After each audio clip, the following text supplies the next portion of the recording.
a little creature called the cowbird. Want to go in? Okay. That's just the sound of it.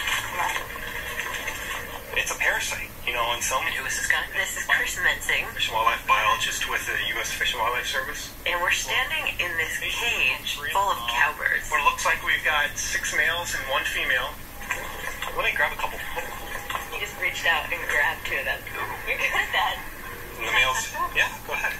Imagine a tiny little gnarly crow. They've got really sharp little beaks, but with this blunt dagger-like beak. Very drab body, very dull. So here's what the cowbird does to the warbler. While the warbler is out of its nest, Like getting a worm or something? yeah, the cowbird lays one of its own eggs in the nest. To make room for it so the warbler doesn't know anything is up, it pushes out one of the warbler's eggs. Get out of the nest? And the timing is such that the cowbird egg will hatch first and will double its size in 24 hours. So by the time that host birds hatch, that cowbird may be up to 4 times the size. And when they start begging for food to parents, the loudest, most aggressive chick is going to get fed. The cowbird chick. So the warbler mom ends up shoveling food into this cowbird chick? Yep. Oftentimes it gets so much food that another warbler chick will die. So when the cowbirds first showed up in this area, In late 1800s, early 1900s, the warbler population just started plummeting. this huge drop. By 1971, There are only 200 males. on Earth. Well, So,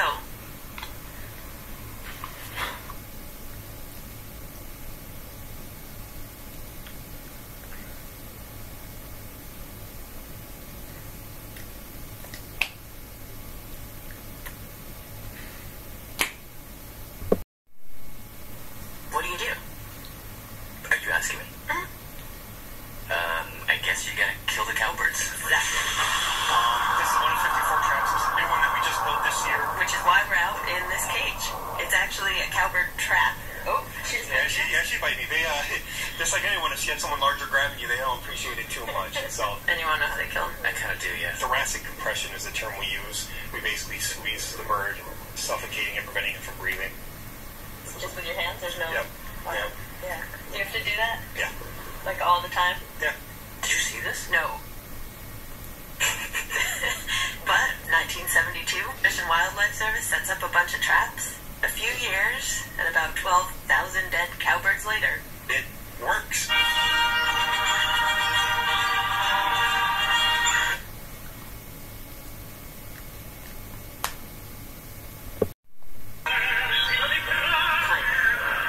the population stopped dying off, but then it didn't start bouncing back. What's going on? Yeah. Why aren't we seeing bigger numbers now that we're catching the cowbirds? That's Rita Halbison. She worked with the Forest Service back in the 80s. And we thought, well, we finally concluded it must be just there is not enough habitat. Like they don't have enough trees? Is it... Well, no, there are plenty of trees, but the thing about warblers is they like a specific kind of tree. They like them very young. That was weird. I could feel it as I was saying it. They like them young. Yeah, but they like young trees, is what you're saying. Yep. And there aren't young trees in this place? No, it's really weird. When they started looking around this forest, they noticed all the trees were really, really old. Why? Why wouldn't there be young trees? Well, us.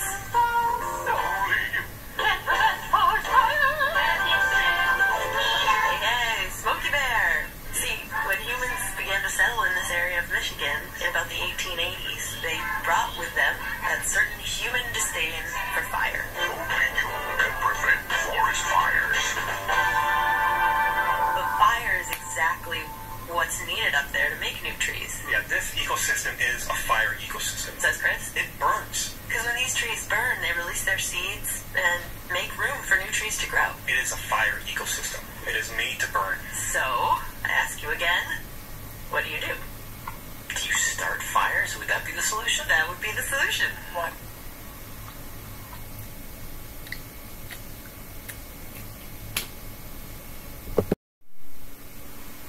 So the forestry started doing, What we call a prescribed burn, basically, says Rita, they burned down a little patch of forest a few acres. to regenerate it. And one windy spring day in 1980, at a place called Mack Lake, the Forestry Service started a fire that they probably shouldn't have. Okay, my name is Dick Lord. At the time of the Mack Lake fire, I was part of the ignition crew for the prescribed burn. What is an ignition crew? They light the fire.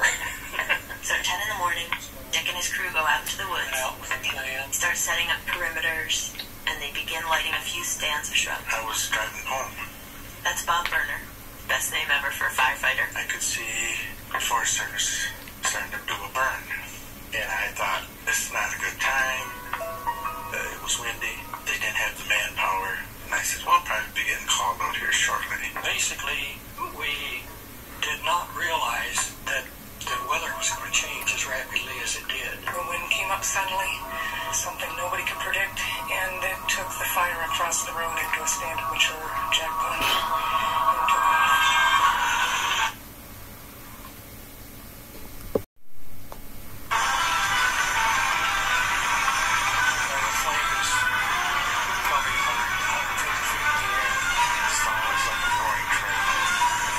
Jump into their bulldozers, trying to plow trenches alongside them. Takes it off, and it was pretty out of our control, Hitting the tops of the trees and rolling. I knew at the rate it was traveling that it was a major catastrophe. Within 6 hours, it had burned over 20,000 acres. It's one of the fastest moving fires ever documented. Yeah, I went through here. As far as you can see, it was all black. These are two guys Hi, Bob. Like, who own houses in the area that got burnt. remember the guy down there in the corner? The garage was all burned up, black, charred. Their houses were okay, but 41 houses were destroyed. All the way up to the lake. So, Just completely. yeah, well, nothing green, nothing. Like something out of a moonscape. As far as you can see, everything gone. And the worst part about it for all of us That's Rita Halbison again. was that it killed one of the Forest Service employees, a very young wildlife technician who was very well loved by his co-workers. A guy named Jim Swiderski. You know, Jim was a good friend, as well as an employee. Dick Lord again, Jim's boss. He told me that Jim had been a postman for a few years, but just loved birds so much that he took a huge pay cut to come and help protect the warbler. Basically, what happened was the fire overran him.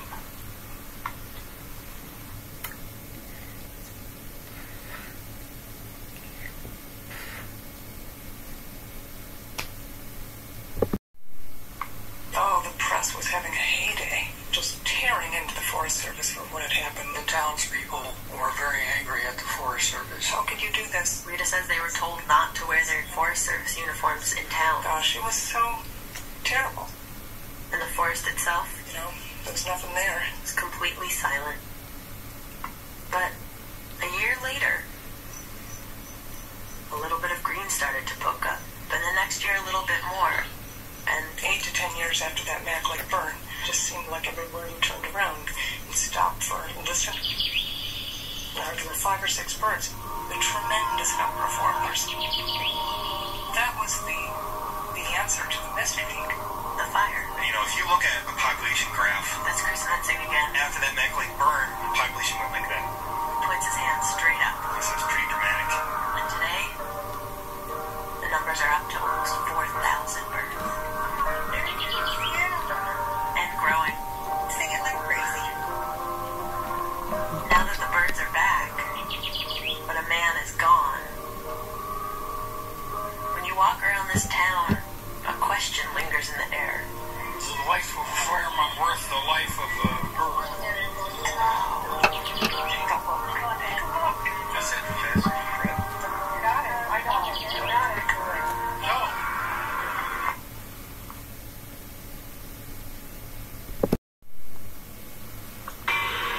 My opinion, it isn't.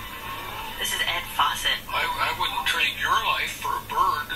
I'm sitting with him and his wife, Mary Jane. Amen. In a diner. And no matter where you go in this town, What's the government doing? people don't tend to be huge fans of the warbler. It's just a small bird. And I've been up here since '68. I've never seen one. Did you ever see one? No, Never have I seen I've one. never seen one. And back to Ed. I just gotta say to you, what would you think about it if your father or brother were killed for a bird? It'd be pretty hard to accept, wouldn't it? But if you zoom out, one human life versus the end of a species. Do you know how many warblers there are in the United States? There's something like 37 species of warblers. The real number is actually closer to 60. That's kind of ridiculous. And that's not all. They ask you, when are you done? And we really say never.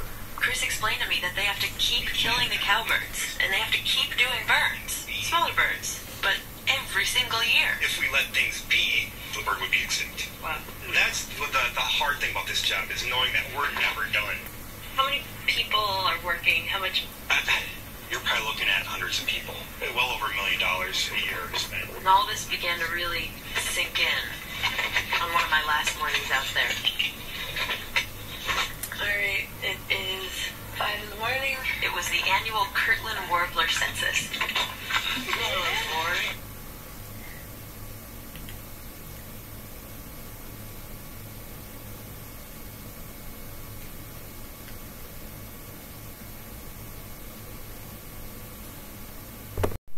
Where birders from all over the world show up to help count how many warblers there are out there.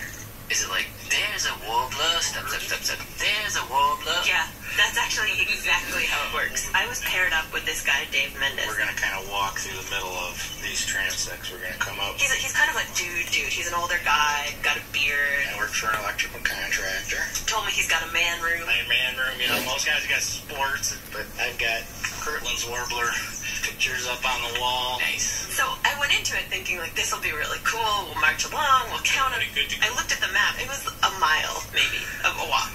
We'll be done in 20 minutes. Well, okay, maybe not. We're walking through the forest an hour tops. And Hey, Dave. We set off. Dense, brambly forest. Still dark. So, That was a hermit thrush. let me just play you a quick little time lapse. 20 to 7 right now. The sun's just coming up and it's getting a little muggy out here. That was a Kirtland. Oh, yeah? Yep. We can't count him though. He's not in our section. 707. Heard one way back that way. Yeah.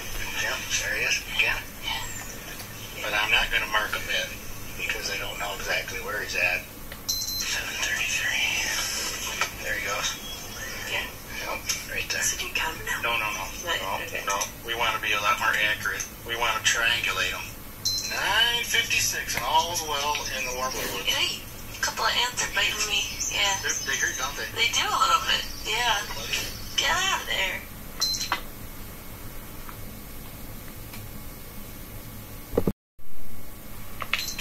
A.m. I know that there's a bird out there.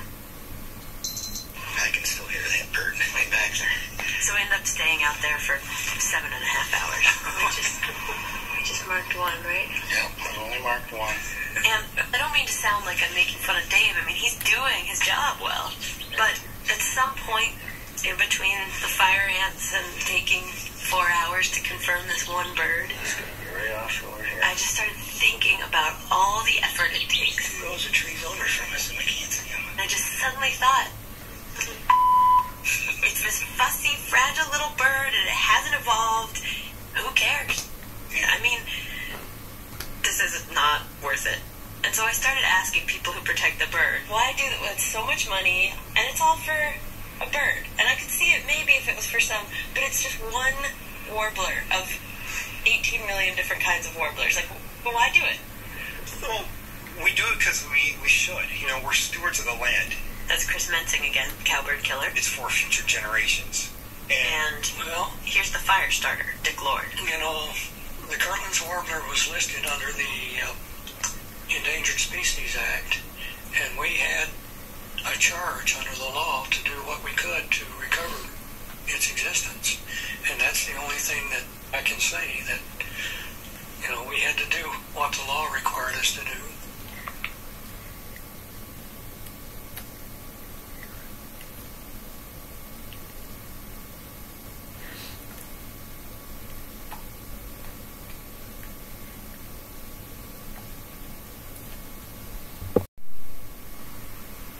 So, we should do it, and the law tells us we have to do it. Unconvincing. And that question, Is the life of a fireman worth the life of a bird? and that guy Ed at the diner, it just stuck in my mind. And I realized I couldn't leave this town until I talked to the people who lost the most. I just get you to introduce yourselves. Full name, Yeah, sure. Robert Swiderski, age 54. Kathleen Swiderski. Florence Swiderski. The mother. And the mother. The guy who died. Yeah, I guess that's it. Want iced tea or water or anything? we're all kitchen table. There's a lot of hot dogs and beer over there. Jim's brother-in-law is there too. So I'm Kevin Debris. And I asked them to tell me about Jim. Quite a guy. Soft-spoken. Smart. Quite a character. Yeah.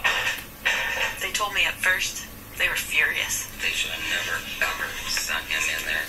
Angry at the Forest Service, angry about this bird. You're very angry. Now, 3 decades later, I say you keep that little bird going. Exactly. Really? Jim's younger brother, Robert, said that the thing he wanted the most is for the Kirtland's warbler to become this... State bird. That would be the ultimate. That would be the biggest accomplishment ever.